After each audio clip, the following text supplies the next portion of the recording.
Hello प्यारे बच्चों, कैसे हैं आप? उम्मीद है कि आप अच्छे होंगे। हमारे चैनल नाबोदे जेनिक्स में आपका स्वागत है। ये सेशन हमने जो शुरू किया है ये आपके छोटे बच्चों के लिए बेहतर जो सामान्य ज्ञान की सामान्य अध्ययन की समझ है उसके लिए शुरू किया गया है। तो पुरानी कुछ क्लासें हम दे चुके हैं, अब आगे उन्हीं को हम कंटिन्यू रखेंगे। तो आपको जो है पुरानी जो क्लासें हमने दी हैं तो भारत के बारे में हमने कुछ जनरल नॉलेज की जो चीज़ें हैं सामान्य ज्ञान की वो आपको इस अपने सेशन के तहत करवाया गया था। अब आज का जो सेशन है वो सेशन हमारा प्रदेश को लेके है कि प्रदेश के बारे में हम थोड़ा बहुत हम जानें, जिसकी जानकारियाँ हमें होनी चाहिए। तो देखिए, ज़्यादा समय न लेते हुए हम अपने सेशन को शुरू करते हैं। तो हमारा क्या है, हमारा प्रदेश। हम किसके बारे में जानेंगे आज? अपने प्रदेश के बारे में। तो हमारा राज्य की बात करें तो हमारे राज्य कौन सा है? उत्तर प्रदेश। अच्छा, भारत में कितने राज्य हैं? भारत में 28 राज्य हैं। राज्य और राजधानियां हम पढ़ चुके हैं पुराने वीडियो में। उन्हें जो है आपने देखा ना हो तो उन्हें देख के और इसे अच्छे से याद कर लीजिएगा। तो 28 राज्य हैं, उसी में से एक राज्य कौन सा है? उत्तर प्रदेश। कौन सा है? उत्तर प्रदेश, जिसमें हम निवास करते हैं। तो हम उत्तर प्रदेश के बारे में जानेंगे। ओके, तो उत्तर प्रदेश के बारे में अगर जाने तो सबसे पहले मैं आपसे जानना चाहूँगा उत्तर प्रदेश की राजधानी क्या है? उत्तर प्रदेश की राजधानी क्या है? अच्छा, पहले बताइए राजधानी क्या होता है? तो राजधानी ऐसा स्थान होता है जहाँ से पूरे प्रदेश की शासन व्यवस्था संचालित होती है। मतलब वहाँ पे विधानमंडल होता है और वहाँ बैठते हैं विधायक, और वही पूरे प्रदेश का जो नियम कानून होता है वहीं से चलाते हैं। ठीक है, तो उत्तर प्रदेश की राजधानी क्या है? लखनऊ।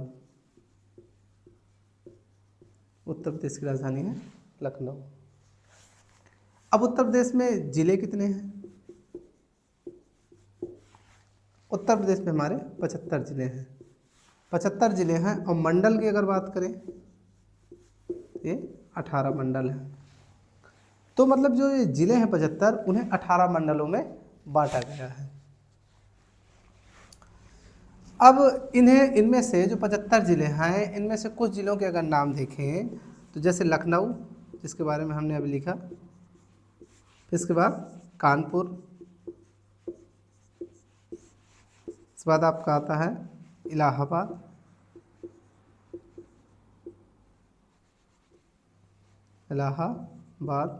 प्रयागराज जिसे कहते हैं, और चित्रकूट, आपका बनारस, मथुरा, आगरा। ठीक है, ये कुछ ज़िले हैं उत्तर प्रदेश के। जैसे लखनऊ हो गया, लखनऊ कैसा शहर है आपका? आप जान रहे हैं, राजधानी है ये, और ये ऐतिहासिक शहर है। कानपुर आपका औद्योगिक शहर है, चमड़ा उद्योग चलता है कानपुर से। इलाहाबाद आपका, इलाहाबाद में गंगा यमुना सरस्वती का त्रिवेणी है, ये धार्मिक क्षेत्र है। चित्रकूट भी आपका धार्मिक जो डिस्ट्रिक्ट है, और बनारस भी आपका धार्मिक जिला है, धार्मिक क्षेत्र से जुड़ा हुआ है। मथुरा भी धार्मिक है, और आगरा आपका ऐतिहासिक शहर है। ठीक है, तो ये कुछ ज़िले हैं जो अपनी विशेषता के लिए फेमस है। ऐसे ही 75 ज़िले हैं, और हर ज़िले में कुछ न कुछ विशेषता पाई जाती है। इसे आप और अपने से जानकारी के लिए अपने से कुछ नोट कर लेंगे। ठीक है, तो ये हो गई सामान्य जानकारी उत्तर प्रदेश की। अब हम देखेंगे कि उत्तर प्रदेश को प्राकृतिक रूप से कितने भागों में बांटा गया है। किसके रूप से? प्राकृतिक रूप से कितने भागों में बांटा गया है। अब भारत की स्थिति, प्राकृतिक स्थिति तो आप जान ही कर रहे हैं कैसी है प्राकृतिक स्थिति। भारत की जैसे प्राकृतिक स्थिति है कि यहाँ मैदान बस नहीं है, यहाँ पे कहीं ऊंचा ऊबड़ खाबड़ मैदान है, कहीं पठारी क्षेत्र पाया जाता है, कहीं पर्वतीय क्षेत्र पाया जाता है, कहीं मैदान है, ऐसे क्षेत्र पाया जाता है। इस तरह उत्तर प्रदेश की भी स्थिति है कि यहाँ पे खाली मैदान नहीं है, ऊपर ऊबड़ खाबड़ का क्षेत्र है, पठारी क्षेत्र है। ठीक है, तो इसे प्राकृतिक रूप से अगर देखें हम तो इसे 3 क्षेत्रों में बांटा गया है। पहला भाग है भाबर एवं तराई क्षेत्र, दूसरा है गंगा यमुना का मैदान, और तीसरा आपका जो क्षेत्र आता है वो दक्षिण का पठार। इसका मतलब भारत में उत्तर प्रदेश में दक्षिण पठार भी पाया जाता है। जी हाँ, उत्तर प्रदेश में पठारी भूमि भी है। देखिए प्राकृतिक रूप से कितने भागों में बांटा गया, भाबर एवं तराई का क्षेत्र, गंगा यमुना का मैदान और दक्षिण का पठारी जो मैदान है। ठीक है, तो एक एक भाग को हम अच्छे से जानेंगे। तो पहला भाग क्या है, पहला भाग हम देख रहे हैं भाबर एवं तराई क्षेत्र, भाबर एवं तराई क्षेत्र।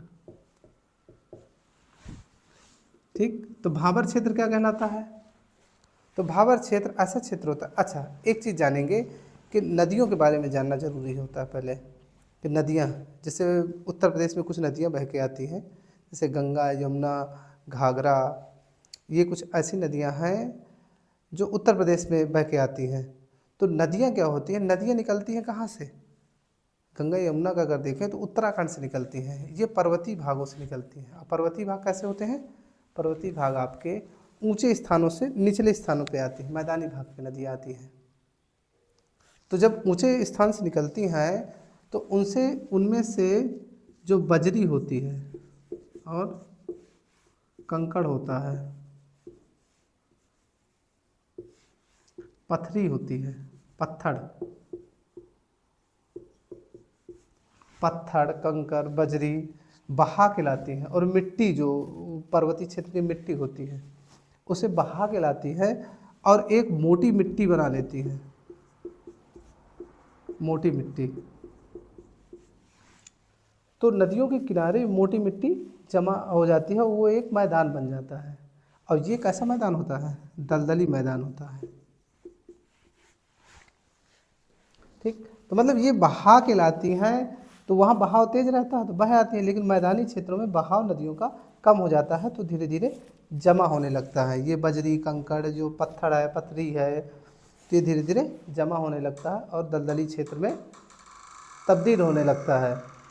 तो वही हमारा कहलाता है भाबर का क्षेत्र कहलाता है। अब भाबर के दक्षिणी क्षेत्र को ही हम कहते हैं तराई क्षेत्र, तराई भाग कहते हैं। तो तराई भाग कैसा होता है, तराई भाग में ये जो आपका बजरी है कंकड़ है पथरी होता है, तो ये सब नहीं पाया जाता है, ये मैदानी भाग होता है, मैदानी भाग। लेकिन इसकी खासियत क्या होती है, इसकी खासियत होती है कि यहाँ पे अगर हम खुदाई करते हैं तो थोड़ा सा खुदाई में ही पानी निकल आता है, तो ये अंतर है। तो आपको समझ में आया क्या होता है भाबर एवं तराई क्षेत्र। भाबर क्षेत्र ऐसा क्षेत्र होता है कि जो मैदानी भाग पे जब नदियाँ आती हैं पर्वतीय भाग से, तो उनका जो बहाव होता है वो धीमा हो जाता है, और जिसके कारण जो होता है कंकड़ बजरी ये जो बहा के लाती हैं वो धीरे धीरे पत्थर हो गए वो जमा होने लगते हैं और दलदली क्षेत्र में तब्दील हो जाते हैं। तो वही हमारा भाबर क्षेत्र कहलाता है। और भाबर क्षेत्र के दक्षिण का जो भाग होता है उसके बगल वाला तो मैदान टाइप का भाग होता है, और उसमें ये कंकड़ बालू बजरी नहीं होता है, मैदानी होता है। लेकिन उसकी खासियत क्या होती है, अगर हम खुदाई करेंगे थोड़ी सी खुदाई में ही उससे पानी निकल आएगा, तो कहलाता है हमारा तराई क्षेत्र। ठीक है, तो ये भाग अगर देखें हम तो ये कहाँ से कहाँ तक है, ऊपर से सहारनपुर से कुशीनगर की जो पूरी पट्टी है उसी क्षेत्र में ये जो पूरा भाबर का क्षेत्र है फैला हुआ है। अब ये भाबर क्षेत्र है तो यहाँ पे वन कैसे पाए जाते हैं, तराई क्षेत्र और भाबर क्षेत्र में, तो यहाँ पे बारिश ज़्यादा होती है। तो यहाँ पे जैसे साल हो गया, महोगनी हो गया, आपको शीशम हो गया, इस तरह के वृक्ष पाए जाते हैं। और जंगली जानवरों की अगर बात करें तो जंगली जानवर जैसे हो गए आपको यहाँ पे बाघ देखने को मिल जाएगा और तेंदुआ, बाघ, तेंदुआ, जंगली सूअर, जंगली सूअर, हाथी, ये सब जानवर देखने को मिल जाएंगे। इस भाग की खास बात बताऊं कि इसमें एक राष्ट्रीय उद्यान भी मिलता है। राष्ट्रीय उद्यान, राष्ट्रीय उद्यान, उसका नाम क्या है? दुधवा राष्ट्रीय उद्यान, दुधवा राष्ट्रीय उद्यान। ये पड़ता है लखीमपुर खीरी जिले में, लखीमपुर खीरी जिले में पड़ता है जो दुधवा राष्ट्रीय उद्यान है। तो ये पूरा भाबर एवं तराई क्षेत्र की पूरी जानकारी है। इसे आप अच्छे से समझ लेंगे और जो चीज़ याद करने वाली है उसे अच्छे से याद करना है। ये बहुत इम्पोर्टेंट है, परीक्षा में अक्सर पूछा जाता है। अब दूसरा अगर भाग देखें हम, तो दूसरा हमारा भाग कौन सा है? गंगा एवं यमुना का मैदानी भाग, गंगा एवं यमुना का मैदानी भाग, गंगा यमुना का मैदान आता है। तो भाबर एवं तराई क्षेत्र के जो दक्षिण का भाग होता है वो गंगा और यमुना का मैदानी भाग शुरू होता है। अच्छा, ये सबसे इम्पोर्टेंट भाग होता है। कैसे इम्पोर्टेंट? मतलब जो खेती होती है, कृषि होती है, ये इसी मैदान पे होती है। जो नदियों द्वारा जलोढ़ मिट्टी आती है, जलोढ़ मिट्टी आती है, बहा के लाई जाती है, इसी से ये मैदान का निर्माण होता है और इसकी मिट्टी जो है काफ़ी उर्वरक होती है। ठीक है, तो ये पूरा क्षेत्र होता है गंगा एवं यमुना का, जहाँ जो जलोढ़ मिट्टी से मिलकर बनता है और इसी में खेती होती है। अब यहाँ पे अगर हम देखें वनों की बात करें अगर, तो यहाँ पे पतझड़ वन पाए जाते हैं। पतझड़ वन, पतझड़ वन क्या होते हैं? पतझड़ वन मतलब जो साल में एक बार अपनी पत्तियाँ गिरा देते हैं। जैसे इन वनों की बात करें तो जैसे नीम हो गया, आपके पीपल हो गया और बरगद हो गया, बरगद, आम, महुआ,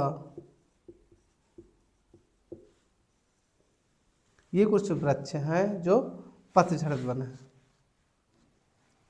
ठीक, अब जंगली जानवरों की बात करें तो जंगली जानवरों में, जंगली जानवर जो होते हैं,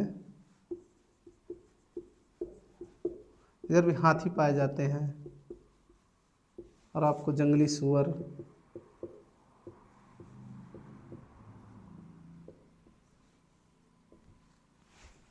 हिरन, ये कुछ जंगली जानवर देखने को मिलते हैं इस गंगा यमुना के मैदानी क्षेत्र में। अब आपका जो प्राकृतिक रूप से अंतिम भाग आता है, अंतिम क्षेत्र का डिवाइडेशन होता है, वो दक्षिण का पठारी मैदान आता है, दक्षिण का पठारी मैदान, दक्षिण का पठारी क्षेत्र आएगा। तो पठार क्या होता है? पठार का मतलब होता है ऐसी भूमि जो जमीन से थोड़ा ऊपर उठी होती है और वो उसमें चौरस मैदान होता है। हालांकि उसमें खेती नहीं कर सकते हैं क्योंकि उपजाऊ मिट्टी उसकी नहीं होती है, पथरीली होती है, वो पत्थर से बनी होती है। तो ये भाग अगर देखें तो ये हमारा जो है कुछ ज़िलों में, जैसे देखें तो हमीरपुर हो गया और जालौन हो गया, आपका चित्रकूट हो गया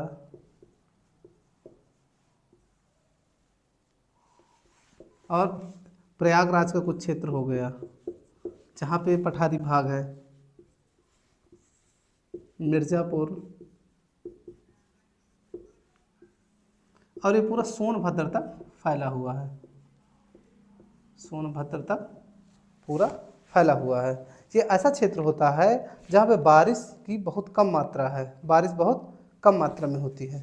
इसीलिए यहाँ पे अगर उसकी वनों की बात करें तो यहाँ पे कटीले वन और झाड़ियाँ पाई जाती हैं, और जैसे बबूल देखने को मिल जाता है, यहाँ पे तेंदू देखने को मिल जाता है, कुछ कटीली झाड़ियाँ पाई जाएंगी। तो इस तरह के वन यहाँ पे पाए जाते हैं। तो ये आपको मैंने क्या बताया इसमें, ये प्राकृतिक रूप से जो उत्तर प्रदेश का विभाजन है वो हमने आज यहाँ पे डिस्कस किया है। इसमें पहला विभाजन में क्या था, भाबर एवं तराई क्षेत्र था, दूसरा गंगा यमुना का मैदानी भाग था, और तीसरे में आपका दक्षिण का पठारी भाग था। इसे आप क्या करेंगे, अच्छे से लिखेंगे, और इसे जो याद करने वाला आपका भाग है उसे आपको याद भी करना है।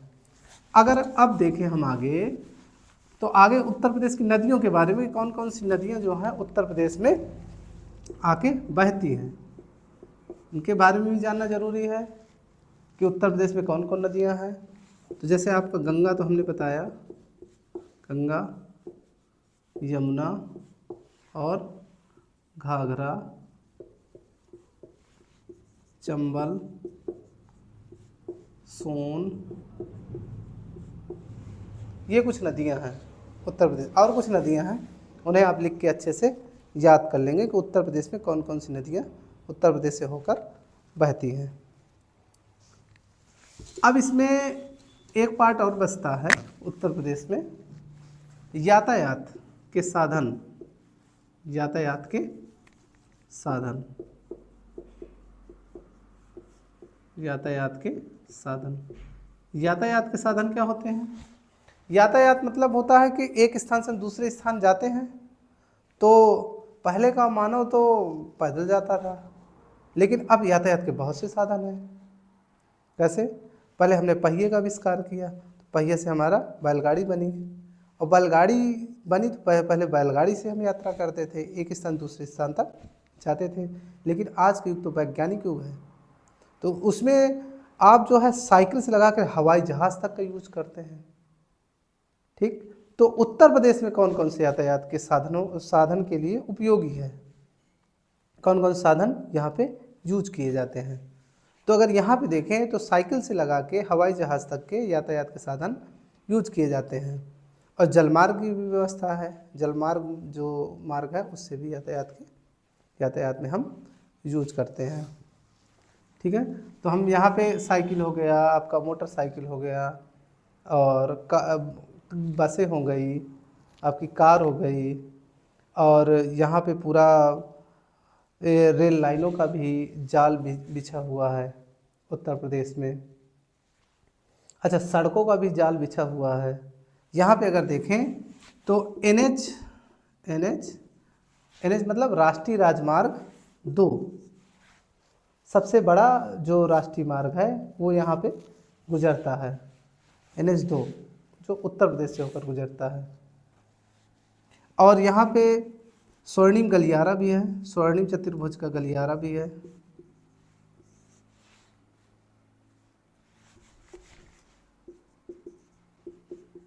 स्वर्णिम चतुर्भुज गलियारा भी है, जो कहाँ पे है?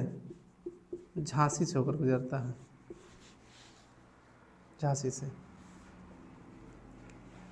तो ये उसकी बात हो गई जो सड़क परिवहन है। इसके अलावा हवाई जहाज़ की अगर बात करें तो कुछ हवाई अड्डे भी हैं जो यातायात में यूज किए जाते हैं। जैसे आपके सबसे नज़दीक पे यहाँ पे पड़ता है बमरौली एयरपोर्ट पड़ता है, बमरौली एयरपोर्ट, बमरौली हवाई अड्डा, बमरौली हवाई अड्डा पड़ता है। लाल बहादुर शास्त्री हवाई अड्डा पड़ता है आपका, लाल बहादुर शास्त्री हवाई अड्डा।